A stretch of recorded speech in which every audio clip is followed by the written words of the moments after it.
Hello everyone, welcome to keep learning by Swapnil. आइए question देखते हैं। 2023 में ये पीवाई क्यों आया है।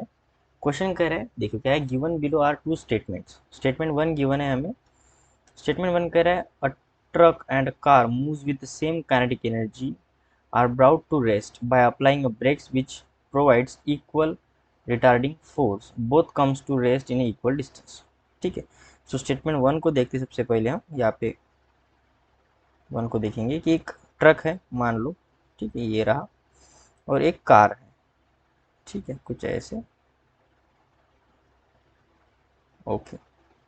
एक ट्रक है और कार है, दोनों कैसे चल रहे हैं? एक सेम वेलोसिटी से चल रहे हैं। जिसकी भी वेलोसिटी यू है, इसकी भी वेलोसिटी यू है। दोनों पे सेम रिटार्डेशन फोर्स लग रहा है। ठीक है। डी एक्सलेशन भी कह सकते हो, रिटार्डेशन कह सकते हो। अब क्या होगा कि ये come to rest in equal distance. Both come to rest in equal distance ऐसा कह रहा है कि अगर ये जब रेस्ट पे आ जाएंगे, जहाँ पे इसकी फाइनल वेलोसिटी दोनों की जीरो हो जाएगी, तो कुछ तो डिस्टेंस ये ट्रेवल करेंगे, मान लेते एस। तो क्या स्वयं ही डिस्टेंस ट्रैवल करेंगे रेस्ट पे आएंगे तब? अगर मैं इसको फार्मूला से देखा जाए। ठीक है। अब देखो, रिटार्डेशन लग रहा है तो कांस्टेंट फोर्स पीछे की तरफ लग रहा है, कांस्टेंट एक्सेलरेशन लग रहा है, तो मैं यहाँ से काइनेमेटिक्स इक्वेशन लगा सकता हूँ। ठीक है। सो काइनेमेटिक्स इक्वेशन अगर लगाते हैं तो आइए देखते हैं हमें क्या मिलता है। अगर मैं काइनेमेटिक्स इक्वेशन लगाऊँ, ठीक है, एस इक्वल्स टू, ठीक है, kinematics equation v square minus u square is to two times a S.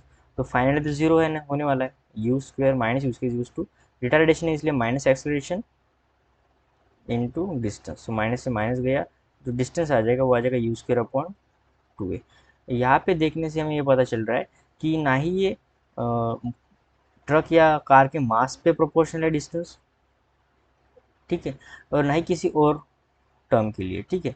अब क्या है, दोनों की kinetic energy are both to apply on the brake with provides equal retardation both comes to rest in equal distance. तो दोनों के लिए same distance ही होगा। इस फार्मूला से प्रूव होता है कि दोनों के लिए कैसा डिस्टेंस होगा, सेम होगा। तो स्टेटमेंट वन तो हमारा करेक्ट है। स्टेटमेंट टू के बारे में देखते हैं। स्टेटमेंट टू कह रहा है a car moves towards east takes a turn. East की तरफ जा रही है, मान लो यहाँ पे ईस्ट है। ठीक है। देखिए, नॉर्थ नीचे होता है साउथ, ईस्ट और ये हो जाएगा वेस्ट। तो ईस्ट की तरफ जा रही है, turns and move towards north. अब नॉर्थ की तरफ कार ने क्या अपना टर्न कर लिया। The speed remains unchanged. इस यहाँ पर भी वी स्पीड थी, यहाँ पर भी वी स्पीड है मान लेते। The acceleration of car is zero. तो देखो, ऐसा बिल्कुल नहीं होगा। जब भी टर्न लेता है, एक्सलेशन क्या एक वेक्टर क्वांटिटी है। अब इस डायरेक्शन में था मान लो एक्सलेशन, अब क्या होगा, डायरेक्शन चेंज हो गया। अब डायरेक्शन इस डायरेक्शन में हो गया। जैसे डायरेक्शन चेंज कर लेते हैं तो एक्सलेशन भी क्या होगा, चेंज होगा। इसका मतलब acceleration not equal to zero, हम ऐसे कह सकते हैं। तो इनमें से कौन सा है? सो जो ये सेकंड स्टेटमेंट है, ये क्या होगा, रॉन्ग होगा। सो फर्स्ट स्टेटमेंट करेक्ट और सेकंड स्टेटमेंट रॉन्ग।